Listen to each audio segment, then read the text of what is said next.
Bonjour à tous, on est de retour pour une vidéo où on interroge une facilitatrice graphique qui a suivi un cercle de co-développement. Donc Nathalie qui a suivi ça depuis septembre l'année dernière et donc on a terminé en fin juin, début juillet. Donc elle est ici avec nous aujourd'hui pour témoigner et vous raconter un peu son expérience. Bienvenue Nathalie, Bonjour Mathilde. tu vas bien? Oui, bien, merci. Merci d'être là en tout cas. Je reprécise pour les personnes qui débarqueraient ici sans savoir ce que c'est le co-développement pour facilitateur graphique. C'est un accompagnement que je propose depuis début 2021 pour des personnes qui utilisent le visuel dans leur travail, que ce soit à leur compte ou en entreprise. Et puis le visuel, très large, hein, la facilitation graphique de réunions, d'ateliers, du dessin en direct pour des conférences ou des réunions, de la modélisation graphique, illustration, vidéo dessinée, enfin c'est très large. Mais l'utilisation du visuel dans un cadre professionnel, c'est ça le point commun. Et le co-développement, c'est une approche qui vient du Québec et une approche de groupe, en petits groupes, qui permet à des praticiens de s'entraider, de partager des expériences, des connaissances. Voilà, on se voit une fois par mois pendant 2 heures sur plusieurs mois. Et c'est de ça dont on va parler aujourd'hui. Est-ce que Nathalie, tu voudrais bien te présenter, peut-être dire comment tu utilises le visuel dans ton travail? Euh, voilà. Ok. Donc, alors moi, j'ai plutôt à l'origine un parcours industriel. En fait, j'ai beaucoup travaillé en fait en intelligence collective et je me suis intéressée en fait à la facilitation graphique en 2019. Une personne de mon entourage en fait qui connaissait mon esprit de synthèse et qui m'a dit Nathalie, je sais que tu aimes utiliser le crayon, va donc t'intéresser à cette pratique. Et donc c'est comme ça que je l'ai découvert, que je me suis formée en ligne et puis on va dire c'est courant 2020-2021, je me suis dit: «Tiens, comment je pourrais professionnaliser ma pratique?» Et donc c'est à ce moment-là que j'ai décidé en fait de me lancer à mon compte, pour proposer effectivement des accompagnements avec le dessin. Et l'objectif en fait, c'est que moi je l'utilise en fait sous différentes formes, soit pour un accompagnement de transformation de collectif et là vraiment le dessin, je l'utilise comme un outil de médiation. Ça permet enfin en tout cas, je me suis rendu compte que ça permet aux gens de s'exprimer, ça casse un peu, des fois les mythes et ça libère un peu plus la parole. Donc ça, c'est une des pratiques que j'ai et aussi des pratiques, de captation visuelle en direct, donc soit dans des séminaires, des conférences. Voilà, l'idée, c'est vraiment aussi de pouvoir contribuer, de donner à voir pour que les gens qui participent se disent: «Ah oui, j'ai compris, je vois les interactions» et ça provoque aussi des discussions. Et je fais aussi de la modélisation graphique. Donc là, l'idée, c'est pouvoir, auprès de mes commanditaires, faire passer des messages autrement, vraiment en travaillant le fond, la forme, la structure et surtout toujours servir leur objectif de travail. Donc voilà, c'est un peu Hmm, le panel que j'ai aujourd'hui, autour du dessin.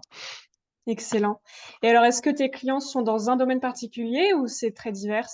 Non, en fait, c'est aussi ça que je trouve intéressant, c'est que finalement le dessin, il s'ouvre à tous. J'ai aussi bien en termes de clients, des milieux, de l'économie sociale et solidaire, des collectivités, des industries, parfois même des indépendants, qui ont besoin en fait de produire des supports en fait pour leur communication, et qui ont envie de quelque chose de différent. Donc c'est aussi ça que je trouve riche, c'est que finalement, bah, ça ouvre en fait beaucoup de portes. On se rend compte que, c'est aussi notre posture de facilitateur, qui Hmm, permet ça et d'être à l'écoute et puis de s'ouvrir et puis ça nous développe aussi au passage parce que voilà, on va vers d'autres secteurs que je connaissais pas. Typiquement, j'ai travaillé aussi, pour un secteur, marin et j'ai beaucoup apprécié en fait cette collaboration. excellent. Trop bien. Super. Et alors, qu'est-ce qui a fait que t'as eu envie, t'as eu l'élan de participer à un cercle de co-développement pour facilitateur graphique? Oui, alors en fait, j'avais un jour vu un post, sur ta proposition. Mais je crois un an avant que je participe, donc ça m'avait trotté dans la tête, j'avais gardé ça quelque part. Peut-être qu'à ce moment-là, c'était pas encore le moment parce que c'était vraiment le tout début de mon activité, donc j'avais besoin aussi d'explorer un peu plus, de me dire, un peu de légitimité au passage, mais je l'avais gardé dans le coin de ma tête et j'étais allée questionner en fait, 2-3 personnes qui avaient en fait fait tes cycles précédemment et qui m'ont dit: «Nathalie, vas-y», c'est qui me l'avaient vivement conseillé Donc voilà, donc l'envie pour moi était là, plus, ces conseils. Je me suis dit: «Bon, bah, c'est le» et puis c'était le moment. Donc voilà, donc là j'ai dit: «Allez, prochaine cohorte, je m'inscris, peut-être qu'il y aura une Mmh. place pour moi» et voilà et c'était le moment.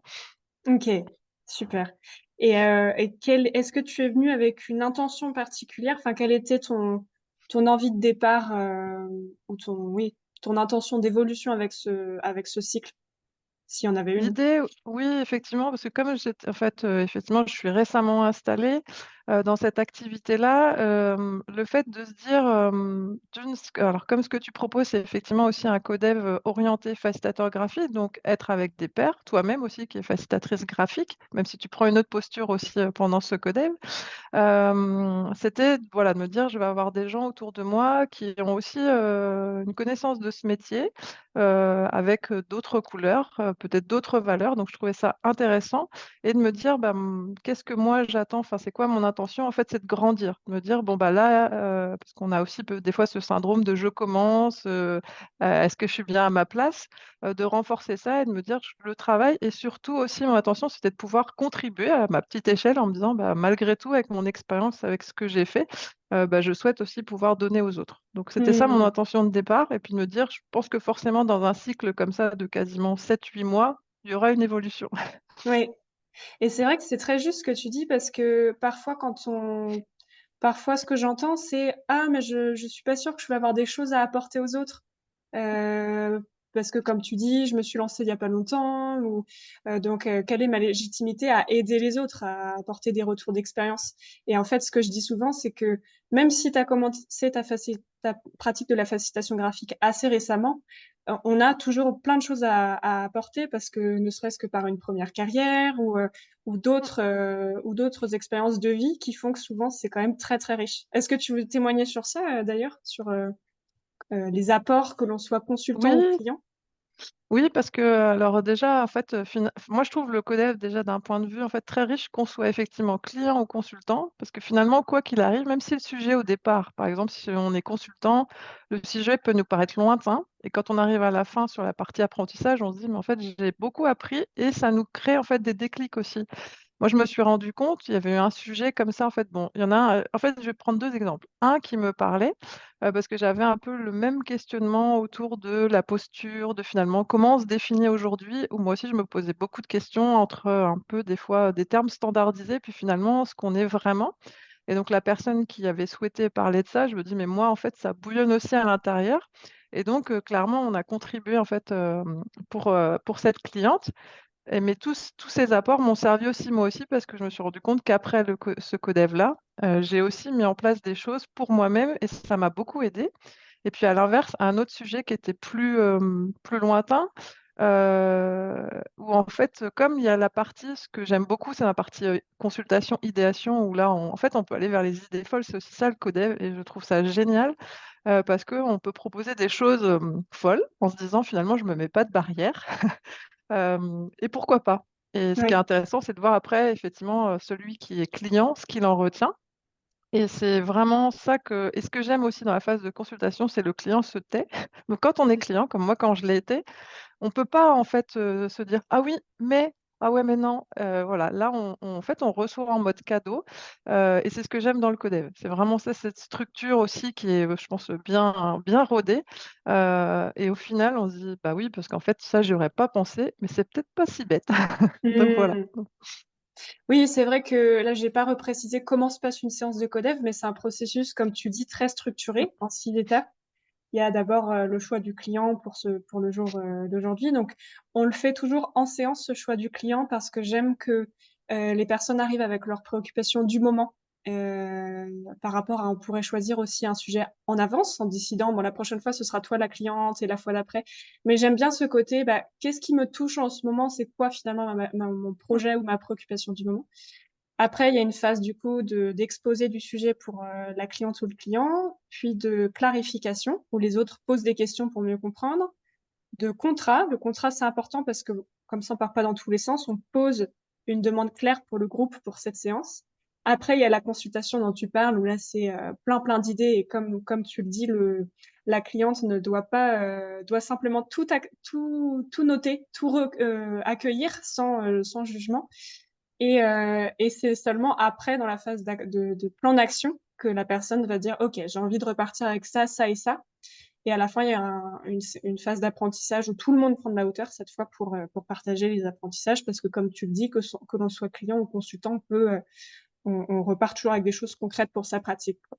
Ça, c'était juste pour repréciser pour quelqu'un qui se dit, mais de quoi elle parle en fait? Je vois pas trop ce que. C'est ça.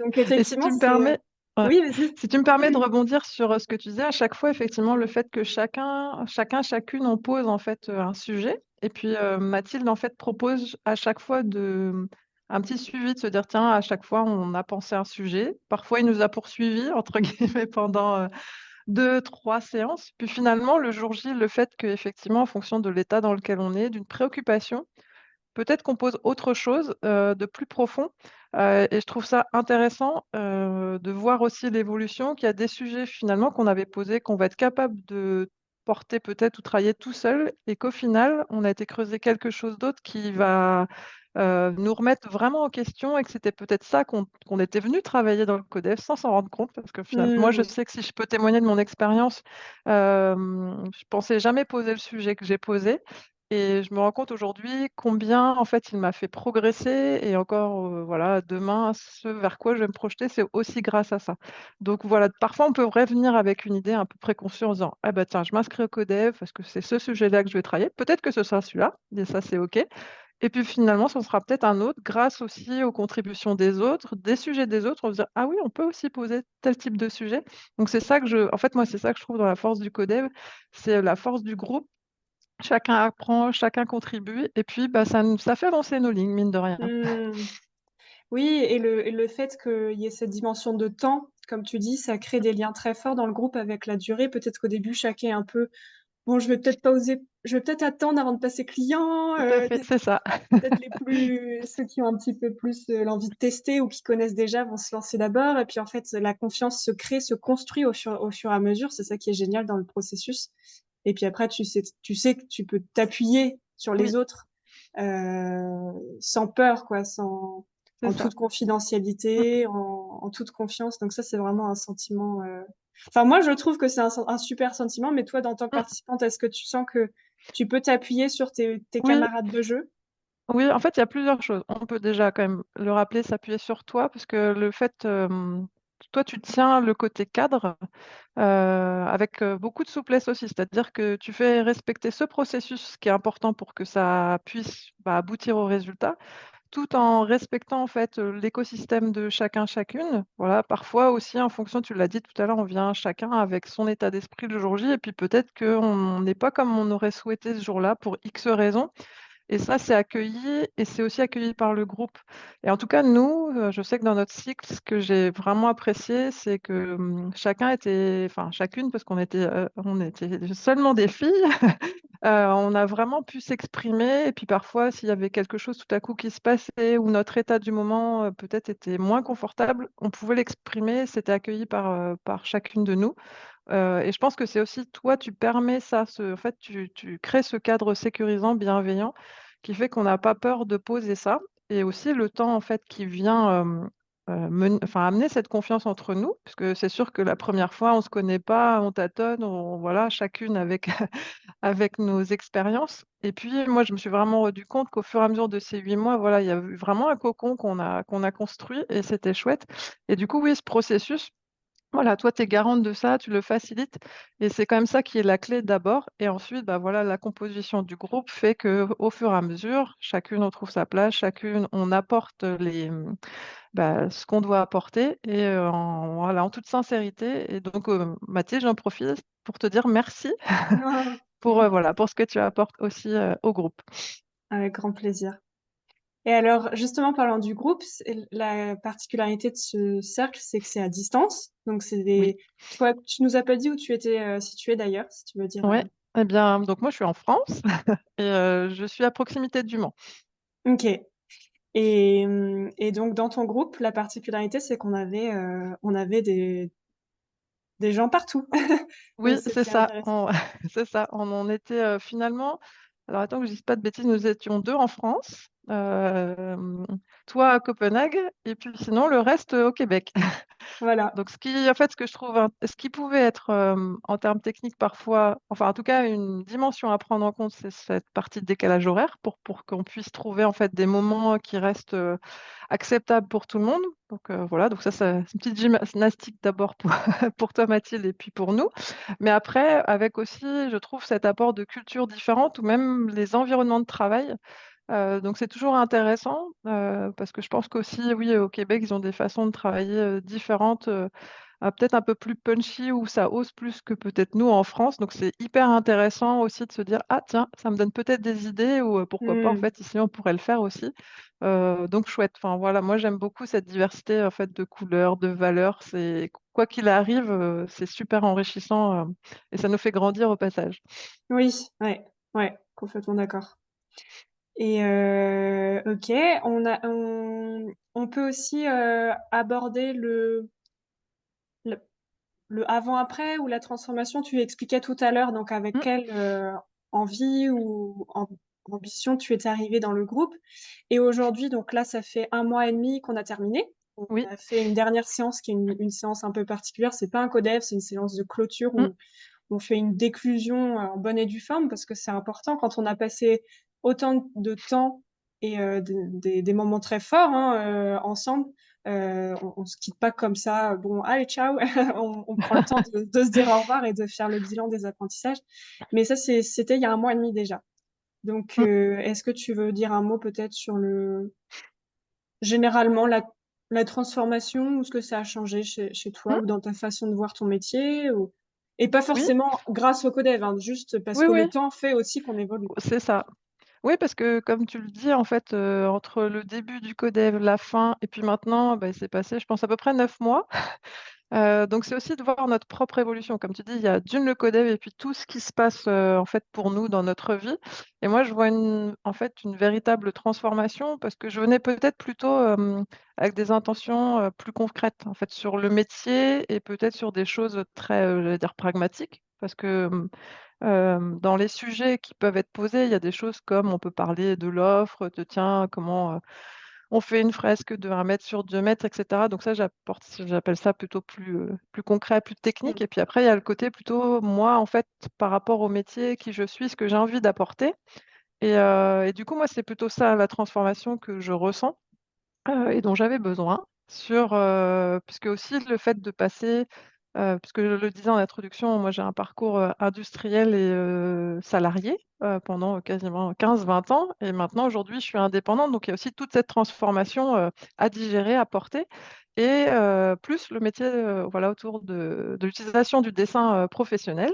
Et donc, voilà, en 9 mois, en tout cas, je vois cette transformation plutôt sur ma posture, ce que vraiment je veux apporter, sur qui je suis et finalement, sur quel, domaine je veux travailler, qui me ressemble, que je porterai, je pense, d'autant mieux, qui je pourrais accompagner, et voilà, me présenter telle que je suis et pas comme on voudrait que je sois.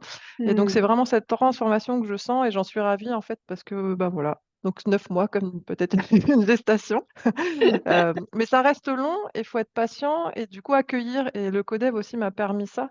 Au fur et à mesure des codev, même quand j'étais pas cliente, il y a des choses que je commençais à sentir et je me disais: «Ah oui, tiens, c'est possible en fait» et voilà et Mmh. s'écouter en fait, écouter aussi ce qu'on a, au profond de soi. Ouais. Donc voilà la transformation en tout cas que je ressens, au cours de ces 9 derniers mois. Ah, c'est génial. Et c'est vrai, tu fais bien de le préciser parce que c'est quand même un accompagnement long. Donc Mmh, là, c'est parce qu'on a eu aussi des retards, ça arrive. En fait, comme je choisis que, les séances sont pas figées à l'avance, on choisit la date de la suivante, d'une fois sur l'autre, en fait. Parfois, il arrive que, on doive décaler parce qu'1 ou 2 personnes annulent et donc on préfère quand même se voir, donc on décale. Mais normalement, c'est plutôt 7-8 mois.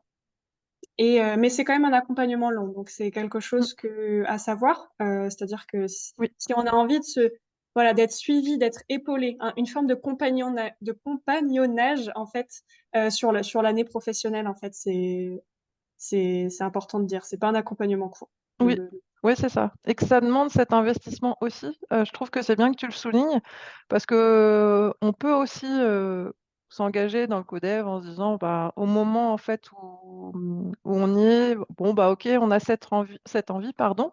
Et aussi, voilà, c'est quand même long. Et donc il y a aussi cette énergie, mais ce que je dis, elles sont acceptées en fait, ces énergies. Des fois, c'est baisse et que c'est OK, en fait. Que, bah, Mmh. parfois, je vais venir à cette session, je serai peut-être un peu moins énergique, mais malgré tout, je vais quand même, en fait, pouvoir apporter. Donc oui, avoir quand même cette notion du temps et de cet accompagnement long et que quand on s'investit, voilà, que ça va avoir enfin, il faut l'intégrer dans son agenda aussi, malgré tout. Oui, voilà et que oui, c'est 2 heures par mois, mais c'est ça sur Mmh, plusieurs mois c'est ça. et que comme tu dis, on a un rôle actif à prendre. C'est pas ce genre de réunion où, Oui. oh bah, tu peux faire un truc en même temps, en parallèle, Mmh, envoyer des non, mails. C'est, que l'on soit cliente ou consultante, on a un rôle actif et c'est important oui, d'être présent, c'est ça. dans Mmh. le pour en tirer le plus pour soi et pour les autres, quoi. Mmh. OK, super.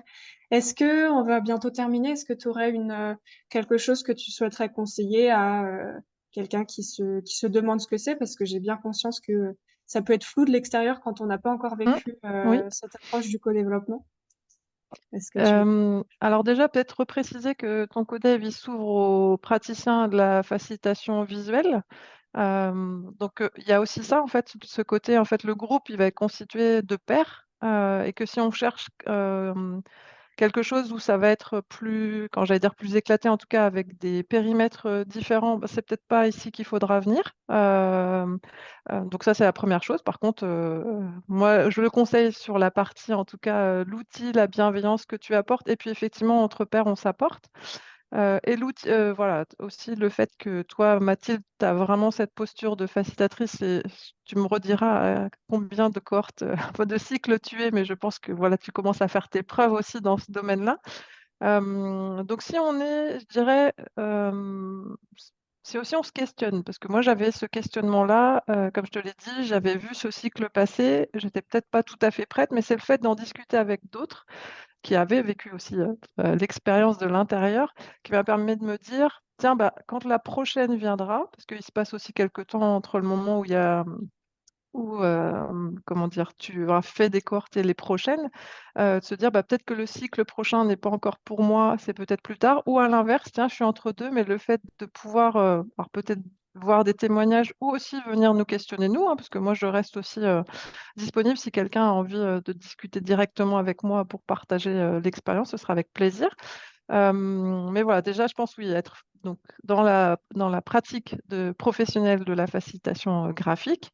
Avoir envie de s'investir dans un cycle long, comme on l'a dit, qui va apporter pour soi et aux autres et aussi ne pas avoir peur, comme tu l'as dit, de penser que la contribution va être petite, aussi petite soit-elle, en fait, elle apporte.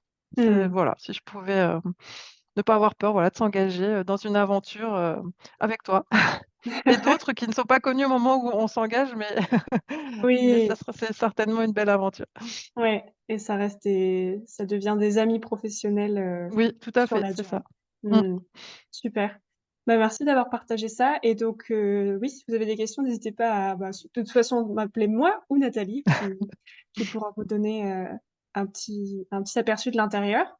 Où est-ce qu'on peut te contacter, suivre ton travail, tes projets en Mmh. cours, Alors, à 2 endroits. Alors le premier c'est, sur le réseau LinkedIn, voilà, chercher Nathalie Bernard et puis, facilitatrice visuelle ou sinon sur mon site internet, nataliebernard.fr. Voilà, où je présente effectivement un peu mes travaux et ce sur quoi, je travaille. Super. Bah, je mettrai tout ça, en lien dans la barre d'infos. D'ailleurs, pour l'anecdote, c'était trop chouette parce qu'au moment où on a commencé le cycle, en parallèle, on a, grâce à une ancienne Julie d'un ancien cycle Codev, on avait travaillé ensemble, Oui, avec notre casquette de facilitatrice graphique sur un projet à La Réunion, donc c'était chouette aussi, oui, de travailler ensemble en parallèle. Trop bien. c'est ça. On crée des synergies en fait potentielles aussi après, donc c'est ça que je trouve bien, c'est qu'on peut créer ces connexions, grâce, voilà, au codev ou autre. Comme tu dis, j'aime bien ton expression «ami professionnel». Ouais. Super. Merci Nathalie, un grand merci pour ton témoignage et ton temps et Avec puis, plaisir. à bientôt. À bientôt Mathilde.